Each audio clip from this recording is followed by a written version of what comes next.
Trajimos una Biblia, hermanos. Por favor, tomémosla con la mano derecha, si es posible, la ponemos en alto y decimos: la palabra de Dios contenida en este libro es la verdad que acepto creer, es la enseñanza que me comprometo a seguir y es la esperanza que me atrevo a confesar. Nada me impide recibirla, nadie me evitará que la haga parte de mi vida y por ningún motivo dejaré de proclamarla. Estoy aquí para leerla, oírla y vivirla diariamente. Amén. Gracias, Señor, por tu palabra. Bendícenos, por favor, que por ella, Señor, tú siembres en nosotros vida eterna, nos hables, nos bendigas, nos transformes un poco más, nos digas lo que necesitamos. Por favor, bendícenos, Dios. Te lo pedimos en Cristo Jesús. Amén. Mejor vida bajo el régimen del Espíritu. Se llama este mensaje de hoy, hermano. Romanos capítulo 7, versículos 1 al 6. Ahí vamos, entiendo yo. Sí, hermano Eli, ya no se acuerda del último sermón. Yo prediqué el último, ¿verdad? Aquí. ¿Sí estuve el miércoles pasado? Por eso. Entonces, mejor vida bajo el régimen del Espíritu. Ahora, esta idea del bajo el régimen es porque uno se casa por el régimen de bienes mancomunados o por el régimen de separación de bienes. Entonces, aquí la idea es esa: mejor vida bajo el régimen del Espíritu. Y bueno, cuando leamos el texto se van a dar cuenta por qué, pero déjenme introducirme de esta manera. La viudez es sin duda una de las experiencias más difíciles de la vida. Se requiere de una gran dosis de fe y de valor para seguir adelante después de la muerte del cónyuge. Pero cuando una mujer tiene un marido que la maltrata, que la humilla y la esclaviza, lo mejor que le puede pasar es quedar viuda, ¿no? Que se muera, ¿no? Así no tendría que divorciarse ni enfrentar las consecuencias sociales de un divorcio. No tiene que darle cuentas a nadie. ¿Por qué te divorciaste, compadre? No, se petateó, se murió. ¿De qué murió? De fiebre amarilla, bonito color, dijo aquel, ¿verdad? Por aquello del funeral de Cleto, de Chava Flores. Bueno, la verdad es que no. En cualquier caso, la muerte de la pareja es un asunto triste. Pero digo esto, y me introduzco así, porque Pablo usa este ejemplo. Pablo usa como ejemplo para hablarnos de salvación este asunto del matrimonio y la muerte de uno de los cónyuges. Se los leo. ¿Acaso ignoráis, hermanos? Romanos 7, 1 al 6. Romanos 7, 1 al 6 está en la pantalla. ¿Sí lo tendremos en la pantalla, hermanos? ¿No? ¿Sí? Si no, búsquelo por favor, porque parece que no lo tendremos. Busque usted por favor en su Biblia. Romanos 7, 1 al 6 dice así: ¿acaso ignoráis, hermanos, que hablo con los que conocen la ley, que la ley se enseñorea del hombre entre tanto que éste vive? Porque la mujer casada está sujeta por la ley al marido mientras éste vive. Pero si el marido muere, ella queda libre de la ley del marido. Así que si en vida del marido se uniere a otro varón, será hallada adúltera. Pero si su marido muriere, es libre de esa ley, de tal manera que si se uniere a otro marido, no será adúltera. Así también vosotros, hermanos míos, habéis muerto a la ley mediante el cuerpo de Cristo, para que seáis del otro, del que resucitó de los muertos, a fin de que llevemos fruto para Dios. Porque mientras estamos en la carne, las pasiones pecaminosas que eran por la ley obraban en nuestros miembros llevando fruto para muerte. Pero ahora, estando libres de la ley por haber muerto para aquella en que estábamos sujetos, de modo que sirvamos bajo el régimen nuevo del Espíritu y no bajo el régimen viejo de la letra. Amén. ¿Qué les parece? Si ese es el ejemplo, ¿no? El apóstol Pablo habla de un matrimonio y se muere. Ahora, nos confunde porque en su ejemplo nos dice que está casada una señora con un señor y si se muere él, ella queda libre de él. Pero después habla aquí del que el que se muere somos nosotros. ¿Se fijó en eso usted? Como que le cambia, como que ahora el que se petateó fuimos nosotros y no el marido que teníamos. Tiene que ver con la cultura judía, con las cuestiones de eso, pero la idea o la metáfora o la alegoría que Pablo quiere hacer se entiende. Uno se muere y el otro es libre. ¿De acuerdo? Y aún el muerto es libre del que queda vivo porque ya está muerto. O sea, era hasta que la muerte lo separe, ¿no? Es como aquella esposa que le dijo: viejo, cuando te mueras allá nos vemos. No, hasta que la muerte nos separe, dijo. No le muevas tú, no quieras más de eso, ¿verdad? Pero entonces el ejemplo, como quiera, está claro. Se trata de una analogía y nos resulta complicado, o a algunas personas puede ser así complicado por aquello de la muerte, y ya dije por el cambio que hace el apóstol Pablo aquí, pero de cualquier manera la enseñanza es clara para nosotros. Por eso vayamos a la enseñanza que tiene para nuestra vida. Enseñanza número 1, una vida exenta del legalismo. Se trata de esta nueva vida, este nuevo régimen de vida Es una vida exenta de legalismo. Independientemente de la confusión que podamos tener por causa del pasaje, la vida cristiana es una vida que nos libera de la preocupación de andar ocupados, iba a usar una redundancia, de andar preocupados. O sea, nos libera de la preocupación de andar preocupados por cumplir la ley. De eso habla Pablo. Cuando una mujer está casada, pues tiene la ley del marido sobre ella. Así nosotros estamos matrimoniados con la ley y ahí estamos, tener que cumplir la ley, porque estamos sujetos a eso. Pero morimos a la ley. No hubo divorcio, nos morimos. O déjeme decirlo, se murió ella para nosotros, pero como es la palabra de Dios, pues no se puede morir. Entonces por eso tal vez es que Pablo dice, nos morimos, ya no hay matrimonio con la ley, porque ya morimos para la ley, no existimos para la ley. Así que no andamos preocupados por cumplirla. Primeramente, no podemos cumplirla. Y segundamente, o sea, en segundo lugar, ya alguien la cumplió por nosotros. No se trata de rechazar la ley, óigame, no se trata de eso. Un extremo es el legalismo, los que quieren vivir sujetos a la ley, como los fariseos que sacaban leyesitas, de una ley hacían 3,500 leyes, le iban sacando más cosas y más cosas, eso es legalismo. Pero el otro extremo es, no hay ley, no existe, si tú lo sientes, si a ti te gusta, hazlo. No, Dios sí estableció en este universo leyes. Entonces no se trata de rechazar la ley, ni de vivir en contra de ella, pero se trata de reconocer el real propósito de la ley. Y el real propósito de la ley es que la ley nos lleva a Cristo. Lo leímos ya, lo estudiamos antes. No, Dios no nos dio la ley para que la cumpliéramos. Él sabía que no podíamos. Nos dio la ley para ayudarnos a entender cuán pecadores, cuán vulnerables, cuán libertinos somos. Porque si no hay ley no se nota el pecado. La ley exalta el pecado. La ley evidencia el pecado. Es como como esos rayos que te ponen un sello aquí pues en la cárcel me han puesto a mí. No porque he sido preso, sino cuando voy a visitar. Pero te ponen un sello que no se ve. ¿Te han puesto eso? No se ve, pero sí está mugrosa. Y cuando la metes así en una luz, yo qué sé, luz negra o algo así, se ve, ¿no es cierto? O como los dentistas, que según tú traes tus dientes muy limpios y luego te van a masticar una pastillita y sacarrácatela, se ve todo. ¿Te han hecho eso? Así hace la ley con el pecado, ¡pum!, lo distingue. Si no dice la ley, no mates, pues tú matas y nadie dijo que no mataras. Pero la ley, lo explica Pablo en otro pasaje, lo estoy solamente recordando eso. Porque Dios es el que en vosotros produce así el querer como el hacer por su buena voluntad, dice Filipenses 2:13. Eso es la ética cristiana verdadera, no la ética de andar diciendo, ay, debo hacerlo, no debo hacerlo, voy, no voy. Hay gente que quiere vivir así con la ley y eso sería legalismo. Pero la ley nos fue dada por Dios para que nos lleve a Cristo, porque al darnos cuenta de los pecadores que somos, vamos a Cristo, y entonces Cristo vive en nuestra vida, y entonces pone en nosotros así el querer como el hacer por su buena voluntad. Ya nos ha dicho Pablo que la ley tiene un propósito, es nuestro ayo. Nos fue dada para que nos condujera a Cristo. Permanecer en la ley y querer someternos a ella es como querer quedarnos en la preprimaria de la vida, en vez de pasar de un grado a otro en la vida estudiantil. Es más, déjeme decirlo más drásticamente, es como contratar a un guía para que te ayude a encontrar a una persona y al encontrar a la persona te quedas con el guía. ¿Se acuerdan de aquella que se casó con el cartero? Sí saben, ¿no? Porque el chamaco le mandaba una carta diaria y pues se casó con el cartero la novia. La ley nos fue dada para que nos lleve a Cristo. Toda la ley habla de Cristo. Toda la ley, desde Génesis hasta Apocalipsis, pero vayamos al Antiguo Testamento, hasta Malaquías nos habla de Cristo. Eso habremos de comprobar ustedes y yo este año y el que sigue.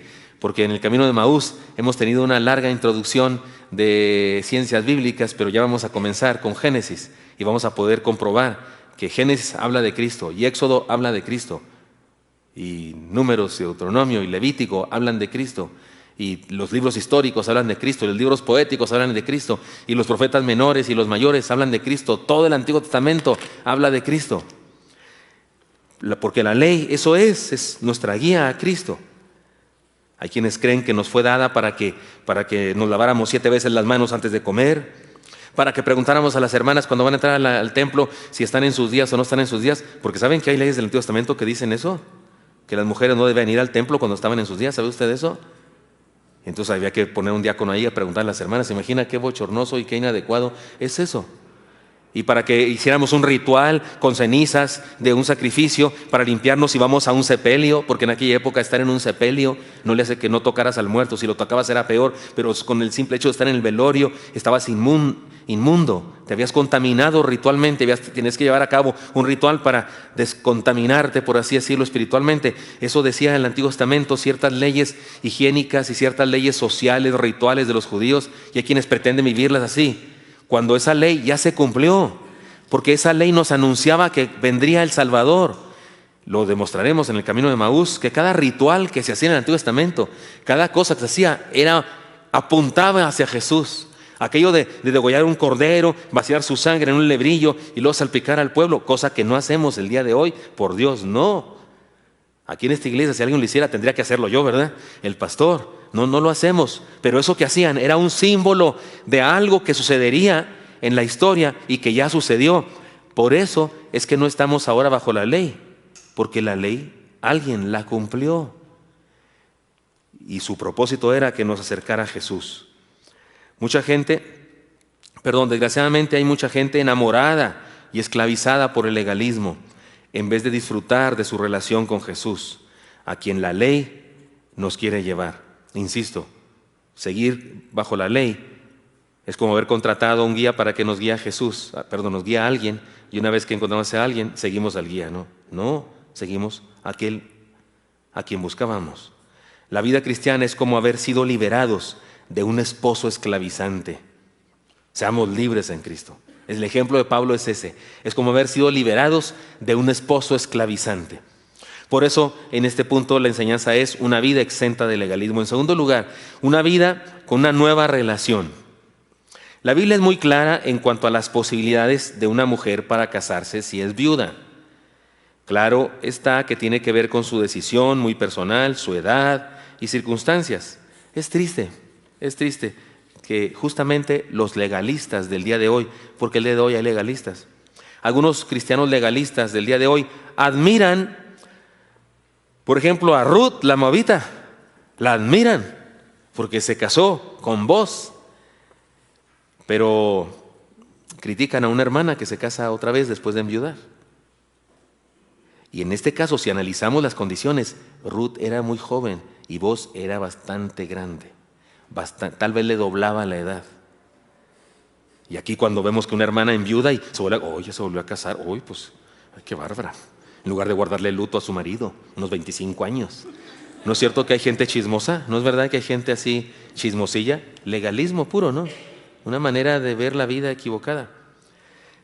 Pero la Biblia dice las condiciones, cómo puede pasar eso. De cualquier manera, Pablo utiliza esta circunstancia para hablarnos de la salvación. Ser salvos es encontrar una nueva relación para vivir. Se trata de morir en Cristo y resucitar para volvernos a casar, pero ya no con la ley, sino con el Señor de la ley. Yo sé que a usted y a mí, porque somos de Mexicalpan de las Tunas, o sea, mexicanos, estas metáforas judías, a usted y yo nos pueden parecer así, ¡ay, qué grotesco! Nos casamos con la ley, no nos divorciamos, pero se nos petateó y nos casamos. Nos pueden suceder así, pero perdone, pues tomémosla como es, una metáfora. Porque ni modo que no me critique a mí, es la palabra de Dios. Estoy tratando solamente de explicar una metáfora, o casi una alegoría que aquí hace el apóstol Pablo, inspirado por Dios, para que la entendamos. La salvación es como casarnos de nuevo, pero con un esposo mejor. En este caso, el Señor de la ley. Es como una nueva oportunidad para, después de un fracaso matrimonial, encontrar un matrimonio perfecto.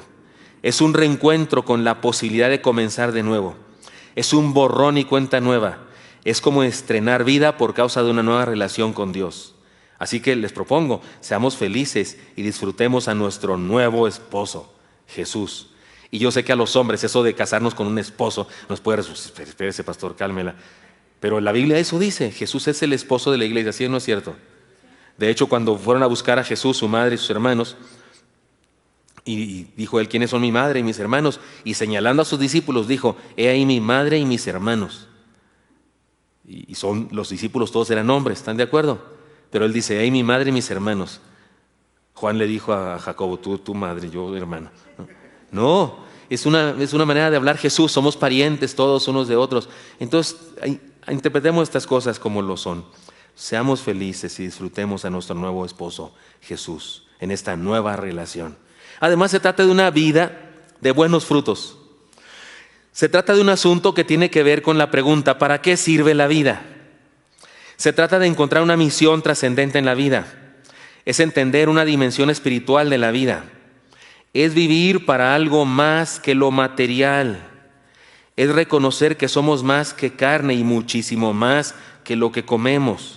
Es tener claro que hay muchas cosas más que las que podemos percibir con los sentidos físicos. Creo que una de las razones por las que los seres humanos experimentamos frustración, amargura en la vida, se debe justamente a esta visión materialista que tenemos de la vida. Porque, ¿qué es lo que más dolor causa? Pues no sé, un descalabro económico, que no te paguen, que te roben un dinero, es lo que más duele en la vida, ¿no? Es más, es lo que más se nos nota que nos duele en la vida. No se ofenda ni nada, pero cuando testificamos aquí en las peticiones, pedimos por trabajo y que mi hijo consiga un trabajo y que sí le den lugar en la escuela, y las peticiones de que se convierta mi hijo, se convierta mi hija, no son las más populares cuando oramos juntos. Y con todo respeto, no hay peligro, no hay tragedia más grande que un familiar que no esté convertido. No importa si se saca la lotería, no importa si lo contratan en la NASA con un salario estratosférico. Si no tiene a Cristo, está en peligro y está en desdicha. ¿Están de acuerdo conmigo con eso? Pero resulta que nos ocupa mucho pedir por las cosas físicas que podemos ver. Pero la vida es más que eso. Cuando enfocamos nuestra vida en lo que nos rodea en forma inmediata, nuestro cuerpo, las cosas que poseemos, el mundo, quedamos atados y limitados al espacio material. Pero cuando entendemos que hay un universo espiritual, los límites desaparecen y tenemos la posibilidad de fructificar en la dimensión espiritual. Estamos en donde Dios nos ha puesto para cumplir una misión, para crear algo único, para producir un beneficio, para dar algo, para compartir una virtud. No seamos escasos, no seamos mezquinos. Se trata de algo espiritual. Estuvimos en Estados Unidos, fuimos mi esposa y yo a predicar a una iglesia, allá al área hispana de una iglesia muy importante en Estados Unidos, y los pastores asociados de esta iglesia hispana pues son hijos espirituales nuestros, los conocen ustedes, aunque no voy a decir sus nombres acá, porque no les pedí permiso para hacer esto, pero bueno, están iniciando un ministerio pastoral, están luchando por ser pastores en una iglesia. Hay un pastor principal, ellos son los pastores asociados, y hay luchas allá, como en cualquier iglesia, como aquí, por donde quiera, hay luchas y situaciones difíciles, y personas que te aceptan y personas que no te aceptan. En eso soy experimentado en quebranto, nadie me gana en eso. Cuando alguien me cuenta sus penas y problemas, le digo, es de kinder eso que usted me cuenta. Si yo le cuento las mías, llora usted, ¿verdad? Y no estoy diciéndolo con orgullo, lo estoy diciendo nomás que es la neta. Pero bueno, me preguntaban cosas, yo le daba consejos y demás. Pero lo último, en el aeropuerto, cuando fueron a despedirnos con nuestra nieta, porque tengo una niña preciosa que es nuestra nieta, ¿verdad? Cuando fuimos allá, nos vamos a despedir, oramos juntos. Y entonces yo le pude decir a mi hermano pastor una cosa, a su esposa también, por supuesto, y a la nieta, pero esa no entendió ni papá, y se le notaba por su actitud que no me estaba entendiendo. Tiene 1 año 3 meses. Y entonces hablé con él y le dije, hermano, te quiero decir una cosa. Este asunto del ministerio es un asunto espiritual y es un milagro. No te agüites. Hay gente de toda, gente que te hace mala cara, gente que te critica, gente que habla mal de ti. Hagas lo que hagas. Si lo haces negro, te critican. Si eso es blanco, te critican. Ya aquí le estoy aumentando yo cosas que no le dije, pero que quise decirle. Pero aquí se lo voy a decir a ustedes más claro. Pero le puedo decir, hay de todo. Pero ¿sabes qué? Es Dios el que hace su obra con nosotros, sin nosotros y a pesar de nosotros. Tú haz lo tuyo, ámalos igual, sírveles igual, haz lo tuyo. Es más, esto nos pasa a los predicadores. Estoy seguro, hermano Elí y otros predicadores aquí presentes, estoy seguro que esto nos pasa cada rato. De repente, cuando me bajo del púlpito, yo siento que no me salió bien el sermón, me siento mal. Hasta le digo a mi esposa, no, pero que bien, estás loco, quién sé qué. Mi esposa me dice. Pero resulta que ese día hay un grupo bueno de personas que van, pastor, gracias por esa palabra. Fue exacta para mí, que no sé qué. Y dije, pues ¿a quién oyeron? Traía audífonos, hermana, y se conectó a otro sermón o qué. Y le decía a este joven pastor, le decía eso, no eres tú, es Dios. Tú daslo, tú siembras semillas. Y de repente parece que no fructifican. Parece que caen en tierra como el camino, ni penetran, ahí, ni siquiera penetran la cabeza. Es más, yo veo eso. De repente cuando el pastor está predicando se ven toda clase de personas. Hay personas muy atentas. Hay la típica hermana que cuando usted hace, y entonces le dijo, y ella va, y se fue. Y levantó la mano, casi levanta la mano la hermana. Hay gente así, hay otros así que están como que, así como durmiendo. Es más, algunos que hasta se acomodan, tienen su pose chida en la banca así.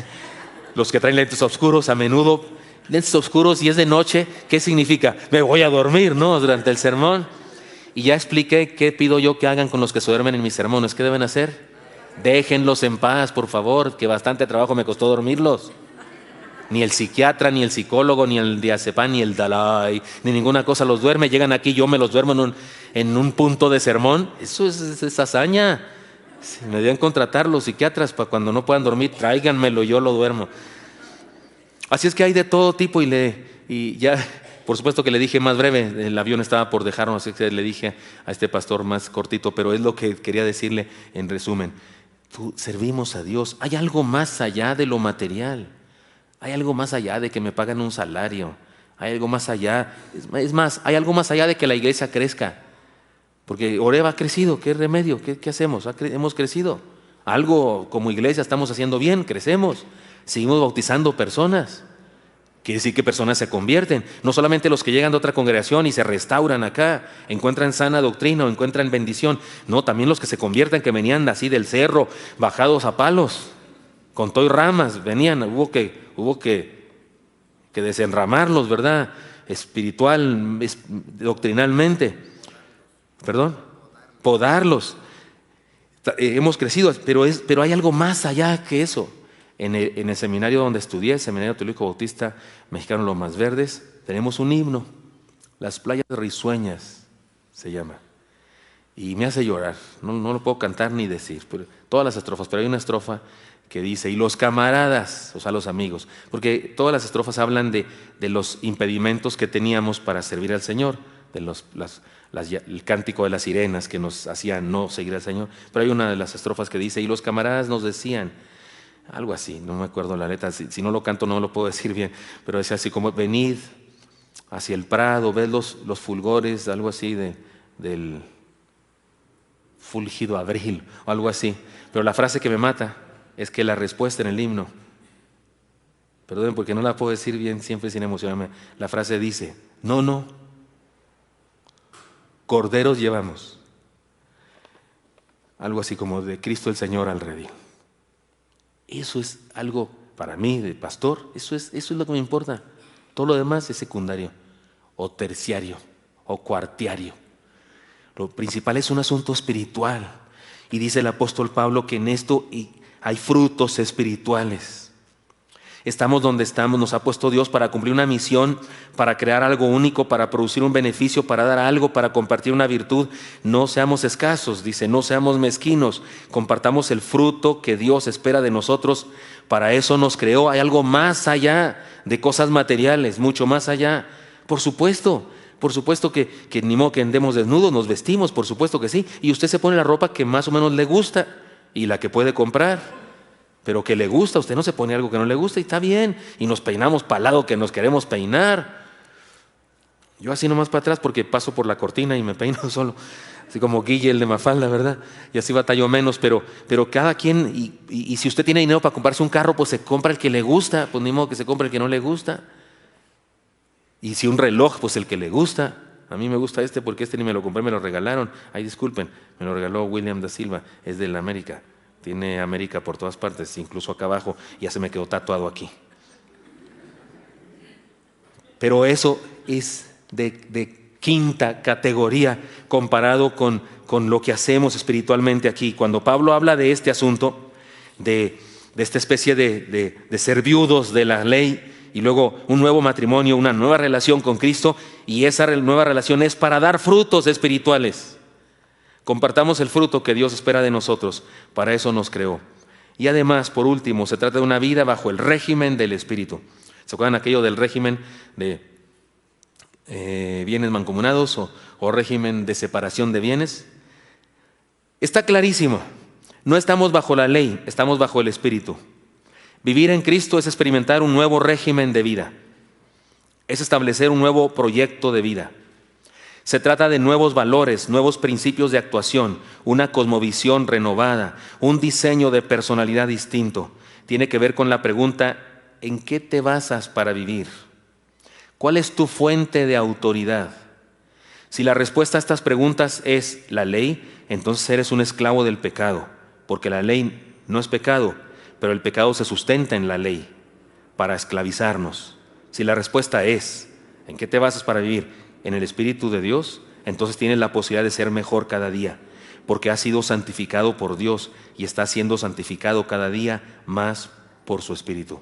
Y aquí vuelvo a traer a colación el texto aquel que leímos antes. Porque Dios es, ¿se lo saben? Filipenses 2:13, ¿se lo saben de memoria? Sería bueno aprender de memoria. Dice, yo digo y ustedes repiten, porque Dios es el que produce en vosotros así el querer como el hacer por su buena voluntad. Esto es ética y no payasadas. La ética cristiana verdadera es cuando estás tan cerca de Dios, le has entregado de tal manera tu corazón de verdad, que Él produce en ti el querer como el hacer. O sea, lo que se te antoja es lo que Dios produjo que se te antojara. Porque si te la pasas antojándote de cosas malas, que Dios te dice que no hagas, ¿dónde está la ética ahí? Aunque no las hagas, te la pasas antojándote de eso. Te la pasas pensando en eso, aunque no las hagas, pero nomás en eso piensas. Eso no es santidad. Eso no es santidad. No, santidad es cuando estás entregado de tal manera, de veras le diste tu vida, que lo que Él pone en tu vida, eso es lo que se te antoja. Te cambió hasta tus apetitos. Estamos bajo el régimen del Espíritu, que vive en nosotros y que nos mueve a hacer su voluntad. Y por eso las minucias de la ley o los reglamentos eclesiásticos en ocasiones salen sobrando, no porque sea malo seguir tradiciones y reglamentos, sino porque hay algo más importante que eso. El ejemplo clásico, se los he puesto ya en alguna ocasión, pero resulta que ahora que estuve en Chicago, hubo una persona de la congregación que leyó mi libro Sumisión a Sumisión, y en ese libro, en el primer capítulo justamente, está este ejemplo que ustedes conocen, pero déjenme compartir una vez más para los que no lo conocen. En una iglesia donde fui pastor allá en Chihuahua, una iglesia, la iglesia más vieja de la ciudad de Chihuahua, del estado de Chihuahua, una iglesia que tiene más de 100 años, y cuando yo llegué a la iglesia tenía su constitución, sus estatutos, libro de estatutos, pero se llamaba constitución porque incluso lo tenía desde antes que gobernación nos diera, ¿cómo se llama?, legalidad y nos hiciera ARs, ellos ya tenían una especie de constitución. Y resulta que un día, es un templo muy hermoso, un templo muy lindo, tan lindo que la ciudad lo reconoce como un monumento de la ciudad, incluso aporta dinero para que se remodele cada no sé cuántos años, porque es parte ahí del espectáculo. Salen las postales, hay postales que tienen la fotografía del templo de verdad, que tiene un vitral así grandote, muy hermoso, y una escalinata muy bonita. Y un día pasaron por ahí unos jóvenes y les gustó para casarse ahí, la escalinata les gustó para la foto y esas cosas. Y entonces hicieron una cita pastoral. Y cuando hablaron conmigo, que finalmente les dieron la cita, me dijo que querían casarse. Yo dije, ay, ¿a qué iglesia van ustedes? Y se voltearon a ver así como que, ¿yo a ninguna? ¿Tú? No, yo tampoco. ¿No son evangélicos? No, yo no. ¿Tú? Tampoco. Ni habían platicado de eso. Tan listos ellos. Y entonces, ¿tú qué eres? Y dijo, ya, pues yo era católica, pero no voy. Pues yo igual. Le digo, entonces ¿cómo vinieron aquí? ¿Por qué quieren aquí si es un templo evangélico? Dijo, no, es que nos gustó. Y el punto fue que les gustó la escalinata para la foto de la boda. Y entonces yo les dije, pues está suave, nomás que, ¿sabe una cosa? Aquí los cultos no duran tan poquito como una misa de boda. Aquí duran poquito más, no sé, una hora, hora y media. No es cierto, duran 40 minutos, pero yo quería desalentarlos. ¿Sí me expliqué? Le estaba diciendo lo que dura un culto regular, como para desalentarlos. Les voy a decir por qué. Dicen, qué suave. No, está suave. Se cantan cantos cristianos. ¡Uy, qué bonito! Yo predico como 40 minutos. ¡Oh, qué interesante! O sea, en vez de desanimarlos, más animados estaban. Y les dije, bueno, el problema es que debo pedir permiso a la iglesia. porque hay reglamentos y demás. No, está bien, ¿qué hacemos? ¿Una solicitud o algo? No, denme sus nombres nomás y hablen por teléfono. Y yo sabía, nuestra Constitución decía que no se podían casar en la iglesia, tener una acción de gracias, una boda, personas, si una de ellas por lo menos no estuviera bautizada en nuestra congregación. Y si era de otra iglesia evangélica, necesitamos una carta de su pastor y su iglesia solicitando acá. Lo cual, todo está bien, no hay problema. Yo creo que esas reglas son buenas, nos protegemos de cosas. Pero yo le dije a la iglesia en el culto de negocios, que en esa época tenemos cultos de negocios cada 2 meses. Aquí en Oreb tenemos uno al año, pero ya se tenían cada 2 meses. Y entonces en el culto de negocios, que por cierto estaba cercano a cuando ellos fueron a hablar conmigo, bendito Dios, y no, pues se les pasa la fecha de la boda. Y entonces lo presenté a la iglesia y entonces, ¿pero por qué, pastor, si no son de la iglesia? Pues no por eso, pero imagínense, se va a llenar aquí de inconversos y yo voy a poder predicarles. Pero son inconversos. Pues por eso, para eso existe la iglesia, para los inconversos.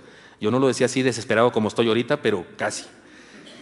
Y bueno, discusiones y demás. Y se levanta un hermano, que casi se me sale el nombre del hermano, y dice: hermano pastor, en el artículo de la Constitución número 23, inciso 4, párrafo 3, dice, y me lee, sí, hermano, ya lo sé, hermano.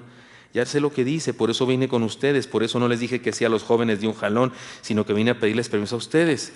Y porque ustedes escribieron esos estatutos y ustedes los pueden cambiar cuando quieran. Porque no vivimos sometidos a los estatutos, los hacemos para que nos ayuden a hacer las cosas bien. Y en este caso, hacer las cosas bien es darles permiso a estos jóvenes de que vengan y que escuchen la palabra del Señor. Además, tienen la obligación de venir a 3 citas pastorales conmigo a recibir capacitación prenupcial. ¿Y saben qué les voy a dar en la capacitación prenupcial? El Evangelio de Cristo. ¿Y por qué quitarme esa posibilidad y a esos jóvenes esa posibilidad? Y bueno, uno dijo que porque el texto dice de la Constitución que si uno de ellos por lo menos era cristiano estaba bautizado. Le dije, ese artículo incluso está mal contra la teología cristiana, porque eso acepta el yugo desigual, porque uno es cristiano y el otro no. Esto ni siquiera es yugo desigual, los dos se van a ir al infierno, los dos son inconversos. Es yugo igual, van para el infierno que vuelan, es yugo igual. Ahora, lo que yo quiero es que sigan siendo yugo igual, pero cristianos ahora. Bueno, para no hacerle larga la historia, hubo votación, porque no fue unánime, hubo votación. Y ganó la votación, 50% más 1. Casi, no sé cuánto, pero no fue unánime. O sea, hubo un montón de votos en contra. Pero los votos a favor, que eran los jóvenes, la mayoría de los jóvenes, algunas, la hermana Nepomucena Sánchez, me quería mucho, y otros hermanos, vi los rostros de personas levantadas, casi todos los diáconos con la mano levantada en contra, casi todos los diáconos. No había siervos en esa iglesia, eran diáconos. Bueno, el día del culto, el templo estaba a reventar. Había un mezanín que ni se usaba. Yo tenía ahí poco en la iglesia, no habíamos crecido y el mezanín ni se usaba. Estaba cerrado, literalmente estaba cerrado. Había que abrirle ahí la puerta porque estaban, no con llave, pero me refiero, había unas puertas, se tenía que abrir y estaba sucio. Así es que ese día, quién sabe cómo les fue a los que se sentaron ahí, porque se sentaron, porque se llenó. No lo usábamos en los cultos, porque nosotros como iglesia no lo llenábamos, pero ese día se llenó hasta el tope. Eran como de familias así medio riquillas, porque todos iban echando tiros. Una limusina blanca. Se llenó el templo a reventar. ¿Qué los pongo a cantar? ¿Qué los pongo a cantar? No son cristianos. Supongo que había algún cristiano por ahí, pero yo qué iba a saber. Entonces, ¿qué cantan? Pónganse de pie, ¿qué vamos a cantar? Entonces, habían mandado los diáconos a una pareja de diáconos, un hermano y su esposa, para que observaran y vigilaran, ¿sí? ¿Captan la idea? Estaba mi esposa, estaba el pianista, ese puedo decir el nombre, César Guajardo, ¿te acuerdas? Tocando, hacíamos 5 de la iglesia. Entonces yo, no sabiendo qué hacer en el programa, dije, hermanos, casi se me sale el apellido, pasen aquí al frente. Los diáconos, él y su esposa, mi hermana Yani, pasa aquí al frente y les cantamos Danos un bello hogar. A mí me parece aburridísimo, no lo cantaremos en su boda, por amor de Dios, ¿verdad que no? A mí me parece aburridísimo eso, danos un bello hogar, donde la letra es bonita, pero el ritmo es, lloraron de emoción, estaban llorando de emoción. Yo decía, pues, ¿cantaremos tan feo o qué? Afines, hermano, casi le digo al diácono. Pero estaban emocionados porque parecíamos un coro aquí de voces. Ellos lo oían angelical. Algo hizo Dios que nos oyeron muy bien porque estaban emocionados. No hubo mucho más, una lectura bíblica y párele de contar. Y entonces yo agarré la palabra. Todavía recuerdo que prediqué. Juan capítulo 2, las bodas de Caná de Galilea. La enseñanza de ese pasaje. Hasta hice alusión. Si alguno aquí es muy mariano, cree mucho en la Virgen María, pues hágale caso a ella. Yo le hago caso a María. ¿Qué dijo María en este texto? Dijo, hagan lo que Jesús dice. Tómala, ¿verdad? Hagan lo que Jesús dice. Y seguí y hablé de la importancia de invitar a Jesús y me dirigí a los jóvenes, porque siempre hago eso, a los enamorados, y les dije seco, directo y a la cara: ¿quieren que su boda sea una bendición como esta, en la que había un conflicto, un problema de escasez y de repente hay sobreabundancia? ¿Quieren? Pues inviten a Jesús a su casa. Les dije emocionado. Y luego, no hago eso, nunca lo había hecho en la vida, nunca lo he vuelto a hacer. Pero ese día hice una cosa rara, extraña para un culto de bodas. ¿Qué? Invité a aceptar a Cristo. ¿De dónde me salió eso? Pues allá me forzaron de arriba, de algún modo. Así que antes de orar dije, bueno, vamos a orar, pero quiero hacer una invitación. ¿Hay alguien aquí que le quiere decir, yo quiero invitar a Jesús a mi familia? No había acabado de decir cuando los papás de la novia levantan su mano y el viejito le toma la mano y se pone de pie a su esposa. Y luego los de acá se pusieron de pie, y luego las madrinas, y luego los padrinos, y los tíos, y los no sé qué.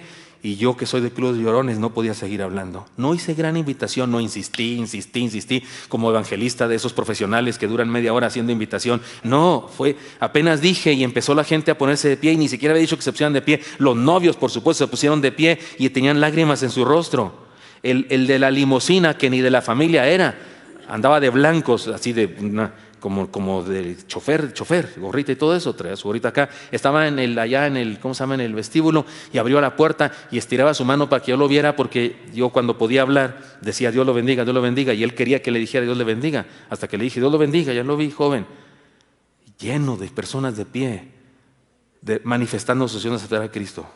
Cuando me aguanté mi llanto, le pedí a los diáconos esos, venga para acá, venga. Vino para acá.